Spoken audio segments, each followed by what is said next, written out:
हे श्याम, कृपा करो कि कुछ ऐसा हो जाए, तेरे चरणों में मुझको रहना आ जाए, संसार की हर पीड़ा सहना आ जाए, स्वयं मिटकर औरों के लिए जीना आ जाए। भक्ति ऐसी हो कि धड़कन बन जाए, सांस भी लूँ तो याद शाम तेरी आ जाए। नाम का नशा ऐसी आंखों में छाए कि आंखें बंद हो तो भी नजर मेरे शाम आ जाए। जय श्री श्याम, जय श्री श्याम। वृंदावन सो वन नहीं, नंदावन सो गाँव नहीं, बंशी वट सो वट नहीं, कृष्ण नाम सो नाम नहीं। राधा मेरी स्वामिनी, मैं राधा को दास, जन्म जन्म मोहे दीजियो, श्री वृंदावन को वास। मरम न जाने कोय, डाल डाल और पात में भी, श्री राधे राधे होए। राधा राधा कहते ही सब बात मिट जाए, कोटि जन्म की आपदा नाम लिए सो जाए। पात पात पर राधिका, कन कन पर घनश्याम, अंकित है जिस भूमि पर वह श्री वृंदावन नाम। मनमोहन की मोहिनी राधे जू का दास, नहीं मिलेंगे स्वर्ग में, है केवल व्रज के वास। स्वर्ग और नरक का अर्थ जानना चाहोगे? नरक का अर्थ वो स्थान नहीं जहाँ गलत कर्म करने वाला आदमी मरने के बाद भोगता है, अपितु वह स्थान है जहाँ जीवित आदमी द्वारा गलत कर्म किए जाते हैं, जहाँ पर दूसरों के साथ छल कपट का व्यवहार किया जाता है, जहाँ पर दूसरों को गिराने की योजनाएं बनाई जाती हो और जहाँ पर दूसरों की उन्नति पर ईर्ष्या की जाती हो। वह स्थान नरक नहीं तो और क्या है? नरक अर्थात जहाँ के वातावरण का निर्माण हमारे दुष्वृत्तियाँ और हमारे दुर्गुणों द्वारा होता है, और स्वर्ग अर्थात वह वातावरण जिसका निर्माण हमारे सत्प्रवृत्तियों सद्गुणों द्वारा होता है। मरने के बाद हम कहाँ जाएंगे यह महत्वपूर्ण नहीं, अपितु हमने जीवन किस परिवेश में जिया यह महत्वपूर्ण है। मरने के बाद स्वर्ग की प्राप्ति जीवन की उपलब्धि हो न हो, मगर जीती जी स्वर्ग जैसी परिस्थितियों का निर्माण कर लेना अवश्य जीवन की उपलब्धि है।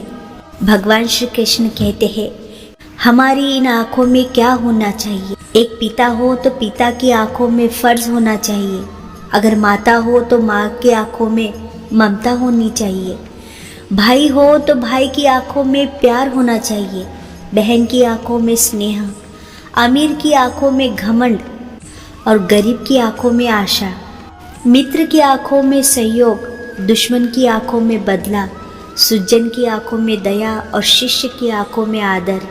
जीवन की यही सच्चाई है। दो पल के गुस्से से प्यार भरा रिश्ता बिखर जाता है। होश जब आता है तो वक्त निकल जाता है। उचित समय पर पिए गए कड़वे घूंट सदैव जीवन मीठा कर दिया करते हैं। इंसान वही श्रेष्ठ है जो बुरी परिस्थिति में फिसले नहीं एवं अच्छी स्थिति में उछले नहीं। जीवन का सच, मनुष्य जब जन्म लेता है तो उसका वजन 2.5 किलो होता है और अग्नि संस्कार के बाद उसकी राख का वजन भी 2.5 किलो होता है। जिंदगी पहला कपड़ा जिसका नाम झबला होता है, जिसमें जेब नहीं होती है, और जिंदगी का आखिरी कपड़ा कफन, उसमें भी जेब नहीं होती। तो बीच के समय के जेब के लिए इतनी मुसीबत किस लिए? इतनी भागदौड़ किस लिए? इतनी दगा और निंदा किस लिए? खून के लिए ग्रुप चेक करवाते हैं। पैसे लेते समय जरा चेक करें कि वह किसका ग्रुप है, न्याय का है या हाय का है अथवा हराम का है। और गलत ग्रुप का पैसा घर में आ जाने से ही आज घर घर में अशांति, कलेश और झगड़े होते हैं। हे प्रभु, मेरे जीवन का उद्देश्य क्या है? मुझे किस तरह जाना है? मेरी मंजिल कहाँ है पता नहीं। जिधर दौड़ रहा हूँ उधर मंजिल है भी या नहीं ये भी नहीं जानता, बस दौड़ा जा रहा हूँ आधुनिकता की दौड़ में जगत के प्रवाह के साथ निरुद्देश्य अनजान मंजिल की ओर। यह दौड़ कब कहाँ कैसे पूर्ण होगी कोई नहीं जानता। प्रभु, निरुद्देश्य भटकते हुए मेरे जीवन को सही गंतव्य की दिशा प्रदान करो प्रभु, प्रदान करो। कहीं ना कहीं कर्मों का डर है, नहीं तो गंगा पर इतनी भीड़ क्यों है? जो कर्म को समझता है उसे चर्म को समझने की जरूरत नहीं। पाप शरीर नहीं करता, विचार करते हैं, और गंगा विचार को नहीं सिर्फ शरीर को धोती है। शब्दों का महत्व तो बोलने के भाव से पता चलता है, वरना वेलकम तो पायदान पर भी लिखा होता है। दुख में हे राम, पीड़ा में अरे राम, लज्जा में हाय राम, अशुभ में अरे राम राम, अभिवादन में राम राम, शपथ में राम दुहाई, अज्ञानता में राम जाने, अनिश्चितता में राम भरोसे, अचूकता के लिए रामबाण, सुशासन के लिए राम राज्य, मृत्यु के लिए राम नाम सत्य है। जैसी अभिव्यक्तियाँ पग पग पर राम को साथ खड़ा करती है, राम भी इतने सरल है कि हर जगह खड़े हो जाते हैं। जिसका कोई नहीं उसके लिए राम है, निर्बल के बल राम है। समय कभी बुरा नहीं होता, अपने जीवन में हर समय की तरह यह समझ भी अच्छा है, बशर्ते हम जानते हैं कि इसका हमें करना क्या है। जो लोग अपने जीवन में मनोरंजन के लिए थोड़ा सा भी समय नहीं निकाल पाते, वो देर सवेर कभी न कभी बीमारी के लिए समय निकाल लेते हैं। व्यक्ति के जीवन में समय धन से ज़्यादा मूल्यवान है, क्योंकि आप अधिक धन तो कमा कर इकट्ठा कर सकते हैं, लेकिन अधिक समय कभी भी नहीं पा सकते।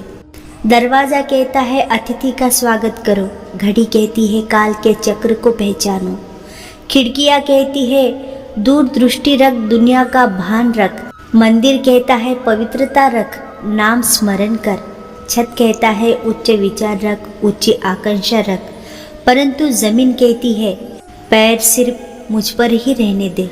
भगवान श्री कृष्ण कहते हैं जिसका जैसा चरित्र होता है उसका वैसा ही मित्र होता है। शुद्ध रखो अपने विचारों को। शरीर तो हर क्षण अपवित्र होता है। जैसे फूलों में भी कीड़े पाए जाते हैं और पत्थरों में भी हीरे पाए जाते हैं, बस अच्छाई देखने की कोशिश करो तो नर में भी नारायण पाए जाते हैं। भोजन और प्रसाद में बस इतना ही अंतर है कि भोजन थाली भर लेते हैं और छोड़ देते हैं, प्रसाद जमीन पर भी गिर जाए तो उठाकर खाते हैं। भोजन को प्रसाद मान ले तो कभी अन्न बर्बाद न हो, इतना ही ले थाली में कि व्यर्थ न जाए नाली में।